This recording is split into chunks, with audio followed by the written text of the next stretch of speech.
تبارك الذي نزل الفرقان على عبده ليكون للعالمين نذيرا.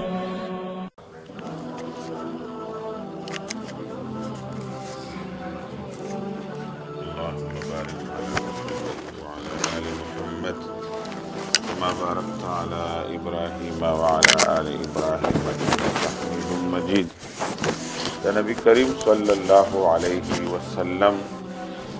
عمر چکلا بلوغت ترسیدلو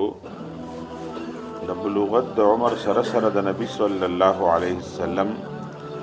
تجارتی او کاروباری طرف ته سوچ د الله د رسول بڑاویدلو با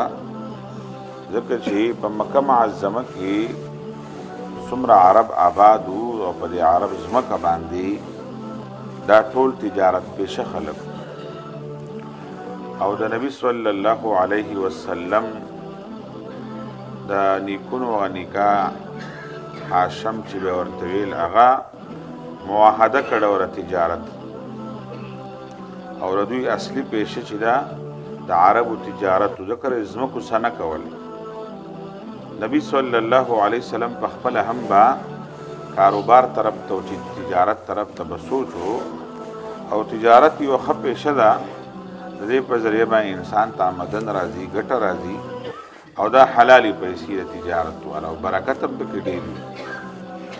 په هغه زمانه کې تجارت چې و په هغې کې د وعدې پوره کول او رښتیا ویل دا ډېره ګرانه خبره وه. یو انسان به تاجر وي هغه به خپله وعده سرته رسوي او ایفای عهد به کوي هغه به امانتدار به وي رښتیا به وایي. نبی علیه صلات وسلام تجارت کې مشغول و. مختلف سفرونه شوي دي. د بحرین نه یو وفد راغلی او نبی علیه السلام ورته د بحرین علاقه ښودلی تاسو هغلته دا دي هغلته دا دي هلته دا دي. هغوی ډېر تعجب سره نبی علیه السلام ته فرمیل تاسو ته زموږ ټوله علاقه معلومه ده. نبی علیه السلام ته فرمایي ما دلته تجارت سفر کړی دی دلته زه راغلی یم. یمن ورته تقریبا اکثر معلوم و لکه چې یمن ته م تللی شام ته م تللی بصرې ته او دې طرفونو ته نبی علیه صلات وسلام مختلف سفرونه د تجارت کړي دي او ښه نفع به یې راوړله او په تجارت کې په وعدې پابندي ډېر مشهور نبی علیه السلام. د عبدالله ابن ابي الحسان غالبا دی فرمایي زما د نبی علیه صلات وسلام سره کاروباري لیندین مسله راغلې وه څه خبره یې زما سره ختمه کړې وه ادایګي شوي وه او څه داسې وه چې د هغې دپاره سبا له ورځ کې ایښودلی شوه. وی قدرتي دا وجه زمانه دا خبره هیره شوله او زه په درېیمه ورځ باندې اچانک په هغه طرف راتلمه نبی علیه السلام یې وکتلو. وی نبی علیه صلات وسلام ورته چې تاسو ته ګوره ما نن درېیمه ورځ د دلته او زما او ستا چې کومه وعده وه د هغه وعدې په بنیاد باندې روزانه دلته درېیمه ورځ مې د راځمه او ما ورته د الله رسول هغه خو د پیغمبر نه و ما ورته چې ما نه هیره شوې ده خبر رانه هیره وه خو زه په دې لیټ کېدلو باندې دغه نه کړم ملامت نه کړم چې ولې لیټ شولې خو دومره وه چې خپله ذکر وکړو چې زه د درېیمه ورځې نه ستا دلته انتظار کوم راځمه دی وخت لا ورته نه راځي ما ورته زما نه هیر شوي یعنې نبی علیه صلات وسلام کې د وعدې پورووالی دومره ډېر زیات او نبی علیه صلات وسلام په کاروباري لیندین کې انتهایي صفا او ستره په مکه معظمه کې دا خبره ډېره مشهوره وه د کاروبار په لحاظ سره دی انتهایي صادق دی امین دی او د هر چا د خولې نه به دا خبره وتله. نو په مکه معظمه کې یو مشهور خاتون وه خدیجة الکبرا رضی الله عنها دا انتهایي مالدار خاتون وه مالداره زنانه وه او په درېیم پوش کې د نبی علیه صلات وسلام سره خاندان میلاویږي. په درېیم پوش کې یا په شپږم پوش کې د نبی علیه صلات وسلام سره خاندان میلاویږي. بیا د دې دوه خاوندان د دې نه مخکې مړو دوه لوڼه وي یو زوی د هغوی نه شوی و مخکې او د دې مالداروالی دومره و چې د قریشو یو قافله به کاروبار له تلله د ټولو قریشو جایداد یو طرف ته کاروبار او د ټول تجارتي قافله یعنې هغه دې سامان او غرصه به په ټولو قریشو باندې ډېر و دومره ډېر زیات مالدار ترین زنانه وه. د نبی علیه صلات وسلام متعلق چې دی واورېدل چې دا دومره امین هم دی صادق هم دی او دومره ښه انسان دی. نبی علیه صلات وسلام ته وویلو چې زه هغه ته پیغام راولېږلو چې زه غواړم چې ته زما مال شام تویسی او کاروبار کو کو جو بتاله په نسبت د نور خلقو خمزدوري بدر کما نبی علیہ الصلوۃ والسلام سره پاغي باندې ور سره مومن او دلته بسټیک ته زم بدر سره میسره د خدیجه کبرا رضی الله عنها غلام هغه ور سره هم ور سره کړو میسره نبی علیہ الصلوۃ والسلام چې کله د شام سفر د تجارت کو وکړلو ډیر لوی منافع راوړل او میسره په دې سفر کې ور سره هغه ډیر عجیبه شذونه ولیدل کاتی ولیدلی د نبی علیہ الصلوۃ والسلام سره یو خدای را چې هغه د باندې ما چرته نور نو کتلې چرته نور په د باندې بدور یې صاحب وا اما سره دا خبر ډیر محسوس کړي وا د په خوا کې ما ګرمي نه محسوس کړي دي الله پاک د ګرمۍ نه بچ ساتلې د عبادت خبره ورله وکړه د وعده خبر د وعده به د ګټي به کم معاملاتو مې سره دا ټول خبره د نبی علیہ الصلوۃ والسلام خدیجه کبرا رضی الله عنها ته وکړه هغه ډیر زیات متاثر شولا او هغه غالبا د نبی علیہ الصلوۃ والسلام د اجرت نه زیات یو اوخ د الله رسول الله په مزدوري کې مر کړو ځاستا انعام دی او نبی علیہ الصلوۃ والسلام د داګټ راوړل هغه چې پوند شوی وا هغه د نبی علیہ الصلوۃ والسلام سره بیا دا سوز را پیدا شول چې دم واده نشته دی او دم به واده ما او کدا امین او صادق فرد ما په نکاح کې راشي زه په نکاح کې زرا شم خو خبره وي تمہارا هر سبب بچ شي با نبی علیہ الصلوۃ والسلام ته د چا په ذریعہ باندې ویلو اگر چې د جنو مورخین رائے دارا چې نبی علیہ الصلوۃ والسلام سره برای راست خبره کړې ده چې تاسو را واده کول غواړم او د خدیجه کبرا رضی الله عنها په خپل دا خبره ذکر کړې ده وای چې پلار د دې مړو دا چې موږ پرون د کم جنگ تذکرہ کړې ده هغه جنگ کې دغه د دې پلار مړو د ترېو په عربو کې دا یو طریقه وا چې په عربو کې با کمی جنکې بالغ شولې هغه به د خپل نکاح خبره په خپل کوله عربو دا خبره بد نه غنودله او دا چون کې کونډې زنانه وو بخې دوه درې بچی شي دوه خاوندان مړو نو دا چې په کونډو زنانو باندې هم په خپل د چا سره د نکاح کوه خبره کول دا به عیب چانه غنودل چې دا صاحب ځکه خدیجه کبرا رضی الله عنها په خپل د نبی علیہ الصلوۃ والسلام سره خبره د نکاح کړی دا نبی علیہ الصلوۃ والسلام ورته بیا ویلو چې زه خو کشر یما او ما مشران دي هغه سره د مشوره کوم به نبی علیہ الصلوۃ والسلام د خپل تر ابو طالب سره په دی باندې مشوره کړی دا او چې کله ابو طالب هم د رضامندیا اظهار کړی دی او د نبی علیہ الصلوۃ والسلام خبره د ترونو سره ومنودله نو به خدیجه کبرا رضی الله عنها خپل ترم خبره کړی دی لکه پلارې مړو او پلارې ترې ور سره به هم خبره منودلې ده به د نکاح تقریب چې دی دا خدیجه کبرا رضی الله عنها په کور کې شوی دی او ابو طالب او حمزه رضی الله عنه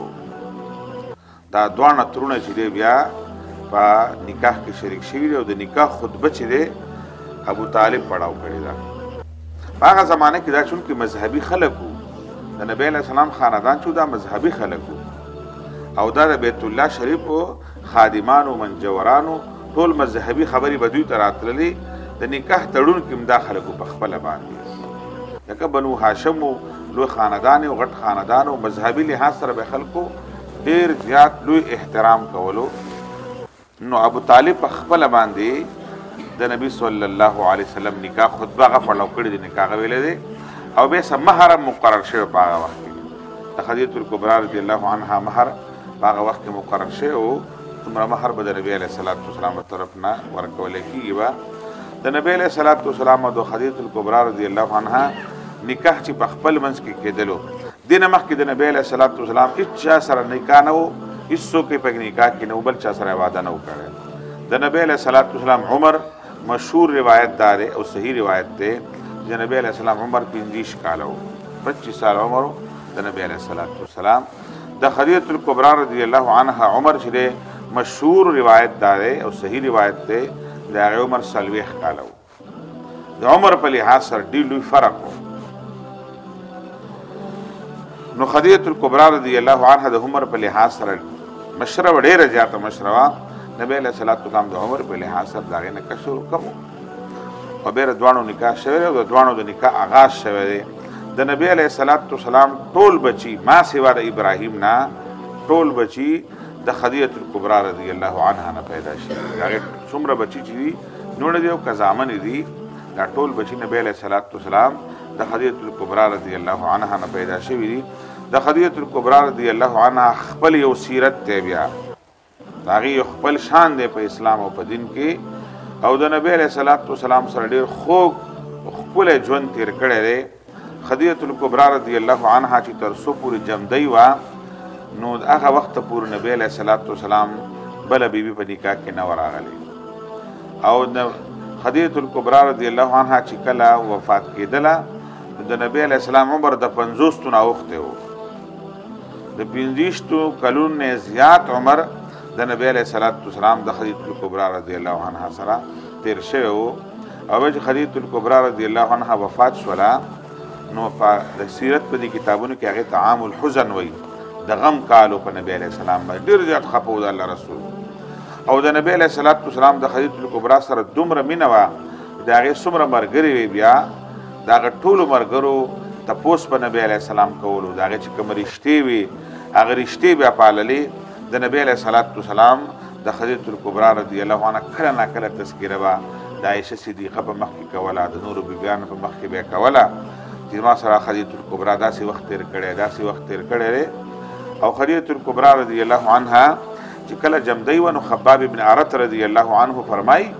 چې دومره زوروره زنانه وه او د مکې خلک تیرېدل چې د هغې د وجې نه به موږ ته چا څه نه شو ویلی مسلمانانو غریبانو چې موږ ته به چا څه ویل دی به پسې سوال جواب ورلیږل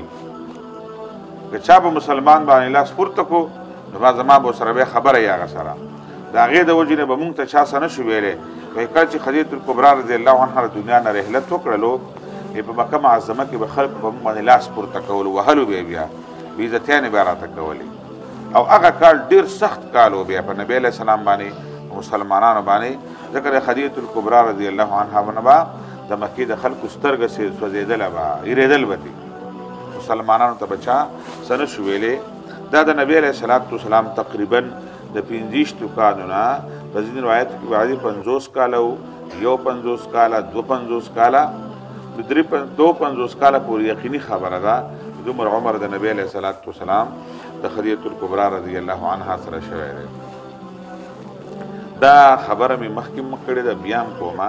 د ځینې خلکو سوچ دا دی چې کوم موږ مسلمانان الحمدلله د خپل نبي متعلق زموږ هره خبره ټیک سوچ دی ځکه موږ د اسلام مطابق چلیږو موږ د خپل پیغمبر انتهایی احترام او زموږ د خپل پیغمبر سره انتهایی مینه محبت دی او دا زموږ د ایمان حصه ده نبی علیه الصلاۃ والسلام سره عمر فاروق روانو عمر فاروق رضی الله عنه ورته ویل الله رسوله ما تا سره د ټوله دنیا نه د هر چا سره د هر چا نه مې ستا سره ډېره مینه ده ما سوا د خپل ځان نه نبی علیه السلام ته فرمایل عمره ایمان خو دې مکمل نه دی بیا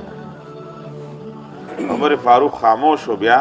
او د ډېرې خاموشۍ نه پسې بیا ویل د الله رسوله ما ته د خپل ځان نه زیات ګراني او ما ته د خپل ځان نه هم زیات مینه محبت دی تا سره مقصد یې دا و چې زما زړه څه غواړي زما بدن څه غواړي هغه به زه پرېږدم زه به ستا خبره اخلم تا سره مې مینه ده نبی علیه السلام ته فرمایي عمره اوس د ایمان مکمل شولو زموږ د کامل ایمان نشاني دا ده چې زموږ د نبی علیه الصلاۃ والسلام سره د خپل ځان نه هم زیات مینه او محبت وي د ټولې دنیا نه په موږ باندې زیات ګران وي او د هغه نه زیات زموږ د نبی علیه الصلاۃ والسلام سره مینه زموږ د ایمان حصه ده د ځینې خلکو هسې سوچ دا جوړي کړی چې کمزوري مسلمانان هم پکې دا چې نبی علیه السلام 9 بیبیانې وي په آخري عمر کې کله چې د شپېتو نه عمر اوښتلی و نو داسې د 9 بیبیانو تعداد تقریبا و د نبی علیه الصلاۃ والسلام د عامو خلکو سوچ به دا وي یا به د غیر مسلمو چې نبی علیه السلام د ډېرو بیبیانو د ودونو هسې شوق و نعوذ بالله او ډېر ودونه به یې خوښول داسې او د نبی علیه الصلاۃ والسلام نعوذ بالله خواهشات به ډېر زیات و او زنانو د ډېر تعداد به ډېر خوښ و دا به داسې د ناپوهه خلکو یا د بېدینو خلکو سوچ به داسې جوړېږي نو چې دا موږ د سیرت بیانو دې سره ډېر مختلف سوالات حل کېږي او د خلکو ذهن کلیر کېږي چې نبی علیه الصلاۃ والسلام چرته هم داسې د خواهشاتو نعوذ بالله یا د ډېرو ودونو د ډېرو بیبیانو شوق نه دی ساتلی نبی علیہ الصلوۃ والسلام د ځوانۍ ټوله حصہ د ځوانۍ ټول عمر د یوې بوډۍ زنانه سره د 40 کالو بوډۍ سره تیر کړی چې کونډه زنانه وه خدیجة الکبرا رضی الله عنها سره 40 کالو کې زنانه بوډۍ شوې وي 50 کاله نه زیات عمر د یو بوډۍ زنانه سره تیر کړی نبی علیہ الصلوۃ والسلام او زیات بچی د ټول بچی د هغې نه ما سیوا د ابراهیم د نبی علیہ الصلوۃ والسلام داسې د ډېرو ودونو د ډېرو بیبیانو دا د شوقه نه او د څه خبره نه وه هغې خو په کار چې 50 کال په مکه معظمه کې ولس ودونه کړي وی که نه یا خدیجة الکبرا نه پسې هغې ته ویلی زه خو تا کونډه تا سره واده کوم ځکه تا سره پیسې ډېرې دي خو زه بل واده م کوم او بل به م کوم بل م کوم نه داسې چرته هم نه وه او نبی علیہ الصلوۃ والسلام چې د هغې د وفات نه پس هم بیا واده کړی دی په 53 کال عمر کې بیا دویم واده کړی دی هغه هم کونډه زنانه وه هغه هم بیا سوده رضی الله عنها په نکاح باندې اخیستې ده هغه هم کونډه زنانه وه نو داسې ده چې که زمونږ چېرته سوچ جوړېږي یا د نورو خلکو سوچ جوړېږي دا بالکل غلط سوچ دی نبی پاک صلی الله علیه وسلم یو پاک سیرت والا و او دا مسلمانانو ته تعلیم ورکړی دی مسلمانانو ته تعلیم ورکړی دی چې په معاشره کې د کونډو زنانو د بېوسو زنانو د اقبال کول او د هغوی سهارا جوړېدل دا د نبی علیه الصلوۃ والسلام سنت دي او کونډو زنانو ته سپک نه دي کتل پکار نبی علیه الصلوۃ والسلام ټولې ما سوا د خدیجة الکبرا رضی الله عنها نه د عایشه صدیقه رضی الله عنها نه ما سوا نور ټولې بیبیانې چې هغه کونډې زنانه وي د نبی علیه الصلوۃ والسلام په نکاح کې راغلې وي یعنې مخکې خاوندان تېر شوي د چا مړه چا طلاق شوي وي دا یې زنانه یو عایشه صدیقه وه چې د هغې د بل چا په نکاح کې نه و د نبی علیه السلام په نکاح کې راغلې او هغه هم د ابوبکر صدیق رضی الله عنه لور وه د هغه په خواهش باندې د هغه په د الله د رسول سره په مینه محبت باندې هغه خپله لور نبی علیه الصلوۃ والسلام ته ورکړې بهرحال د نبی علیه الصلوۃ والسلام د سیرت نه د دې خبرو ځان ځکه خبرو چې موږ د خپل نبي د حالاتو نه خبر یو که موږ ته هم څوک شکوک شبهات را اچوي په ذهنونو کې زموږ ذهنونه د دې متعلق صفا او سوتره وي الله پاک دې موږ له د نبی علیه الصلوۃ والسلام په سیرت باندې عمل کول توفیق راکړي اللهم صل على سيدنا محمد وعلى آل سيدنا محمد وعلى آله وصحبه أجمعين برحمتك يا أرحم الراحمين.